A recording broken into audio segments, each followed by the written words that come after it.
Hello, welcome to DevSamuquinha. My name is Samuel, and in this video I'm going to show you my code.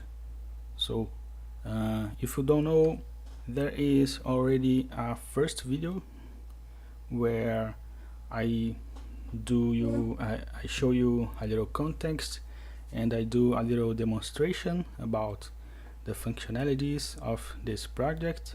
So if you don't know what this project is, I recommend you to watch the first video. But if you just want to see the code and a little explanation about how I developed the system, so welcome. And first let me show you my GitHub. So this is my GitHub if you want to visit, and this is the link. So the system is this. So you are free to download if you want to. Alright, so I have here a little explanation about the project sorry and a little explanation about how to install it. Alright, so that said, let me start the review. Okay, so let me show first the Swagger. So talking about the Swagger is almost in the default configuration. The only configuration I added was the authorize configuration, because how you need to pass a token. You need to use a token to do the requests to the server. Alright, so this is the Swagger, not so complicated. Now I want to show you my Docker compose file and application file. So talking about the Docker compose file, I don't really know very much about Docker, but I was able to create this file to help me install 3 tools that I wanted to use.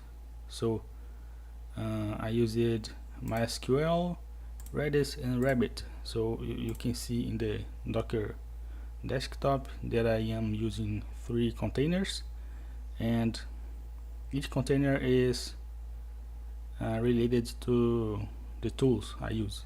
So Rabbit, Redis and MySQL. And talking about the application file, I am here I made a configuration to most of the configuration is just to access the tools I showed now. Alright, so you need to know, for example, if you want to access the MySQL, you need to know the link, the username and password, for example. Other tools, you need to know the port. Alright, so that's it. So talking about the database, I used MySQL and Flyway. The good part of Flyway is that you don't need to have a script to create the tables. So let me show you. So the script is these files. Alright, so each file adds a new configuration to the database, and here I create the tables. So the tables are user, room and schedule. But after that I was making updates. So here I renamed the tables, and after that I changed some configurations. I add foreign keys, for example. So the Flyway is able to automatically create the database for you, so you don't need to have a script. And also before that, you just have to create the database. My files here only create the tables, so you before run the program for the first time, you have to create the database. In my case, the name I chose was schedule database, but you are able to choose the name you want. All right, you just have to inform correctly the URL. All right, so talking about that also, I want to show you the structure of the database. So these are my 3 tables. All right, so users, rooms, and schedules. So these are the fields of the tables. If you just to show here, use schedule database, show tables. All right, so and also we have this automatic table, because this table is created by Flyway. This is like a history that the Flyway creates. All right, and now I want to show you just a little about the system, the structure of the system, and later we are going to explain with more details some of the implementations. All right, so for now let me show you the base structure. So here is my domain. I have some requests mapped and some responses, and here are the entities that I save in the database. So for example, user. So the user have ID, email, password, role. The role is admin or user. Document name, inclusion date, last update date, and some methods I need to use to do my processing. So continuing to talk about the structure, we have these directories, the service, repository, and controller. Here is where the main flow happens. All right, so the controller has the classes that receive the requests. All right, for example, login controller is the class that receives the login request. All right, so next we call one of the services. So this is why we process the data, and this is where we make connection to the repository. So the repository is where we access the database. So for example, this is the class where we access the users table. All right, and after that I can talk about, for example, the messaging. The messaging is where we do connection to the Rabbit. So the Rabbit is a tool we use to I am using in this project to send the emails. In reality, I just use Rabbit to send back to the program the requests to send the emails. So let me explain. Let me log in here first. So here in the Rabbit we have just 2 queues. All right, so this queue is used to let me try to explain. My system sends a message to this queue, and this queue is read by the system. So I do this because when how I am not using threads in the system, the way I thought would be good to do this type of action, because this is like an event. Um, before I use Rabbit, when I was sending emails, my program had to wait the action finish. Alright, so, and this is like 2, 3 or 4 seconds long, or maybe even more than that. So the way I used to don't let this happen is to send a message first to Rabbit, and after that read the message. So for example, let me open Postman just to show, just to do an example. If I create an account, I had before I had to wait like 4 or 5 seconds to finish the the action, because this whole time is waiting to send the email. So I am using now the Rabbit because now I can send the message to the Rabbit, and with that I don't need to wait for the email sending. The flow just finish, and we don't have to wait. All right. Okay, so we also have the utils.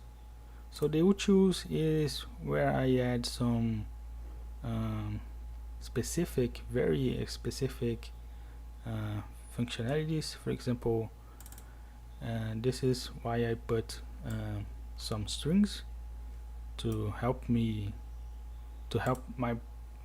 code be like a little more safe related to that, because this way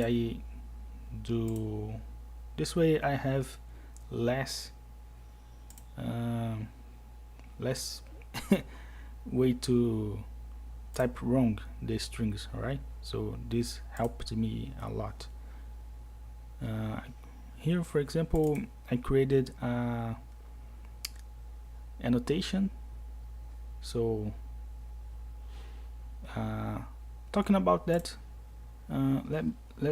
let's talk about the fields validations and personalized exceptions. So my exceptions are here in this directory. So let me show how I personalize my exceptions. First, in the request, for example, you can see let me show, for example, user include. When we want to add a new user in the system, we have to pass these fields. Alright, so I have some annotations here, and these annotations are like validations, but these validations have default messages and default responses. So I have to catch the validations when some requests get an error, and I have to return a personalized exception. So how do I do this? Now we have to talk about the exception directory. So I'm going to try to explain this quickly, just to don't take so much of your time. Here I have my personalized messages, Alright, so here I put some messages and some enums that I'm going to show you, and here I have my enums. So in the enums I make references to these codes, these validations here, and I put some title and some configurations.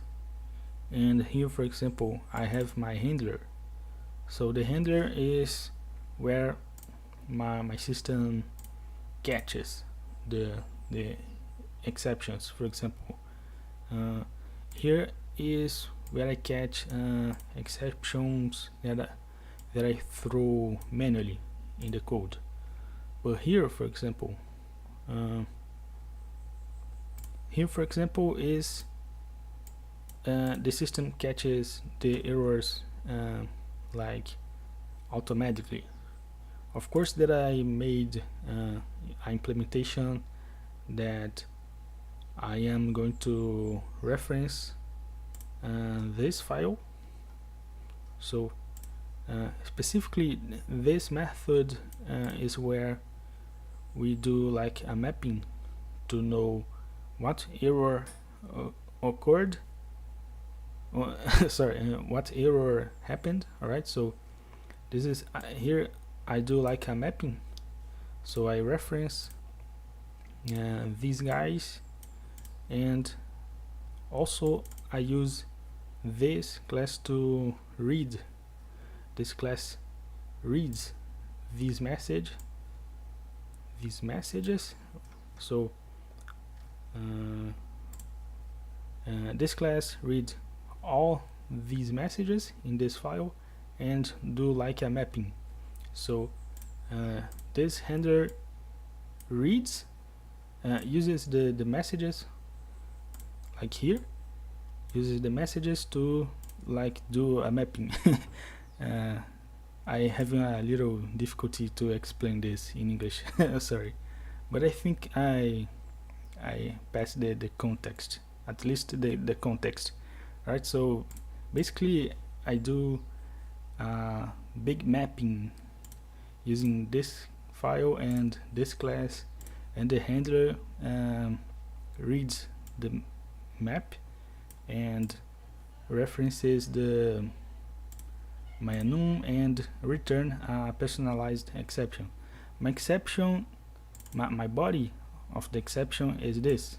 So every time my system returns an exception, this will be the structure. All right, so title, status, detail, and timestamp, and HTTP code, of course, that we receive here, for example, in the corner. All right, that's it.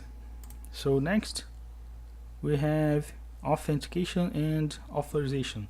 All right, so this is a little complicated.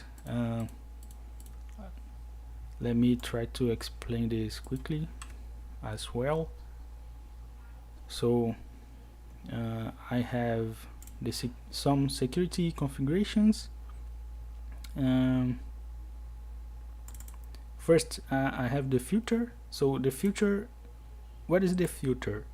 The filter is a code that runs before the controllers.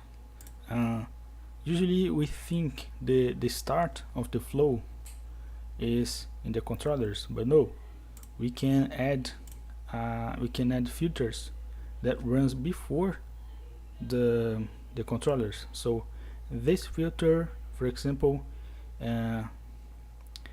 this filter is able to validate my token. So when we log in, we have to pass the token, and the filter has to validate the token to see if the token is real or if it is still valid.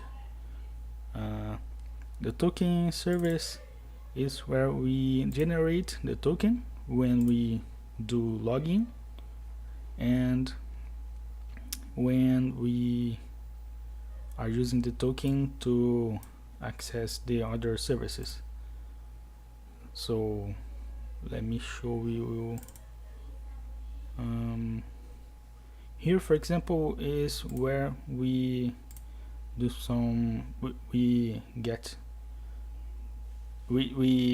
force the system to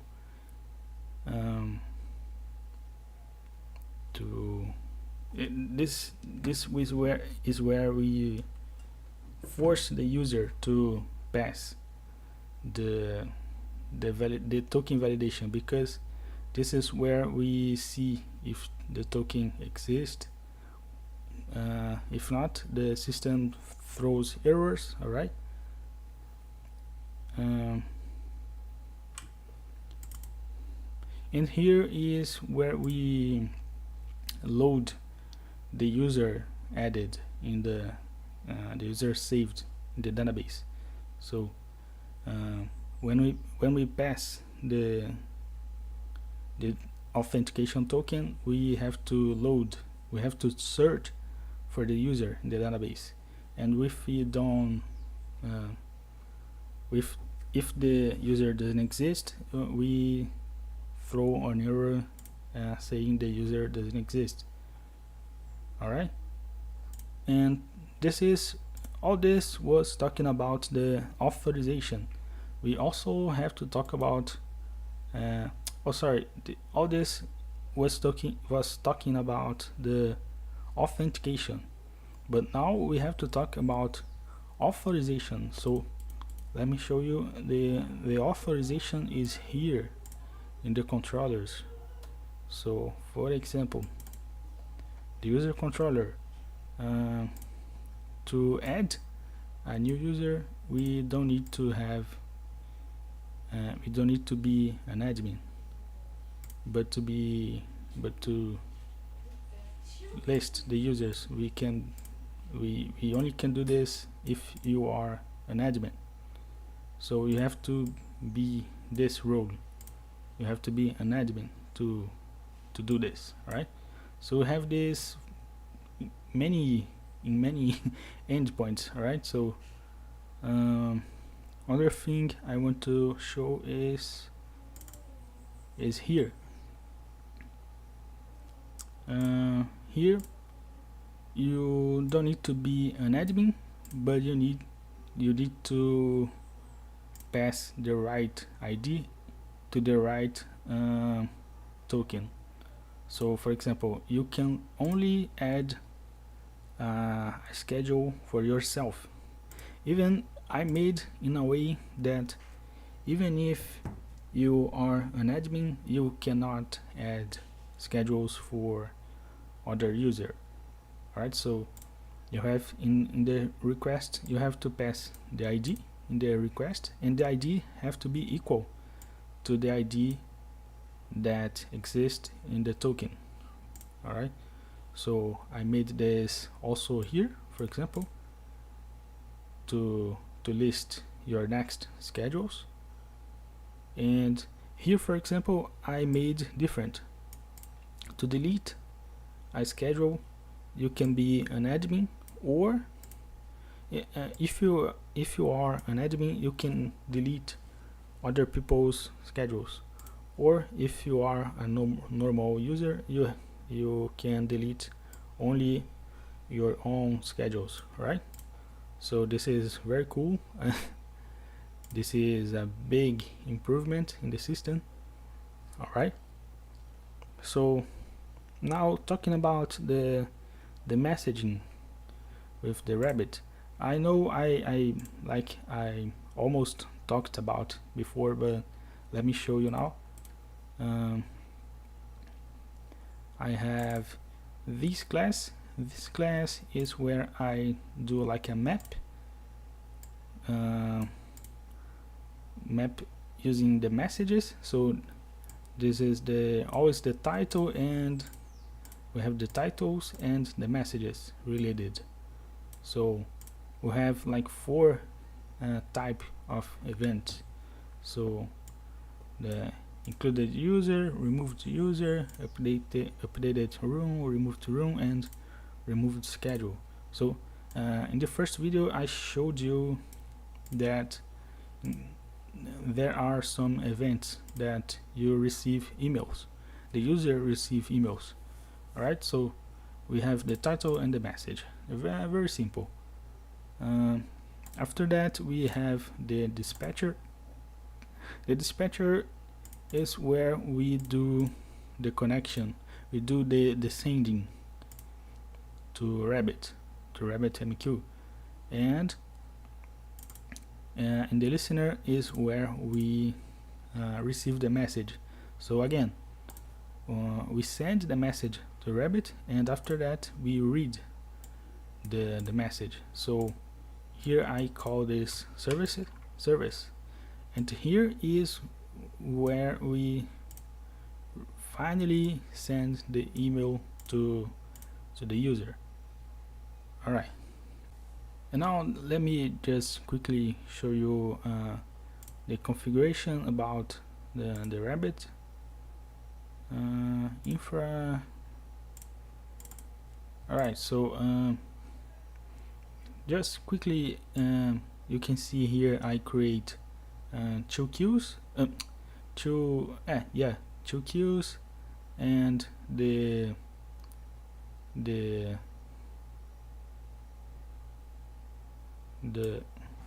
exchange. Sorry, I was trying to remember the name in English. The exchange, sorry. So again, I have two queues and the exchange that binds these two queues. The DLQ queue is a queue used to store the dead messages. So when we have many errors trying to read and execute the action to this queue, we throw the message here. So later I can see these messages and try to execute the action again, for example. Alright, so lastly, and also very important, I want to show you the cache. So for the cache I used the Spring and the Redis. So let me remember here where I use this.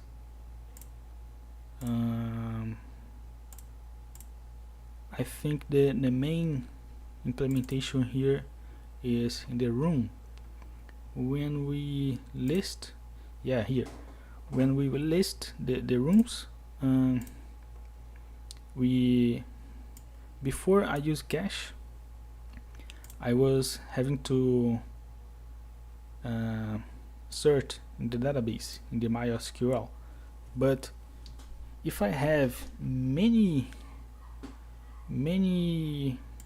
rooms saved in the database, like thousands of rooms saved, for example, maybe this search will be like a little slower, and maybe this is not so good for the system. So for example, here I am using cache to make the program a little faster in the searching. So what is this? The cache is a way we have to not connect to the database many times, search in the database many times. We save the response in the memory of the system, so we don't have to use the database every time. So this is the name of the cache I chose, and the memory can be the memory of your computer, or can be the Redis. In my case, I am using the Redis. Alright, so because the Redis is a good way to not lose your data if you don't want to lose. And Redis is also a fast database, so I thought would be a good idea to use Redis. Alright, so I have also some configurations. I have other places I use cache. Right, you can search in the system, but I want to show you. So here is where I do some configurations to use the cache. Here, for example, I do a service to clear all the cache. So if you remember, in the first video I showed this request. So this request is where we clear the cache, and here, for example, this is very interesting. This is a method to clear automatically the cache every 5 minutes. I chose every 5 minutes because I thought it would be a good fixed time to clear the cache automatically. Alright, so I think this is it. I showed just a little about the project. I know I can tell you the project is very big. It's very bigger than all this I showed to you, but I think this is alright for now. One more time, if you want to download my system, you can come here in this link and download the system, and be free to make questions, to ask questions to me. You can comment in the video and ask me whatever you like to ask. Right, so some considerations I would like to say is that I know this project is not perfect. I know this project has many problems, many possibilities to improvements, but I am very happy to show this because this project represents my improvement as a developer. This project was just a little challenging because I had to study to do this because many things here I didn't know before, and now I know just at least a little. So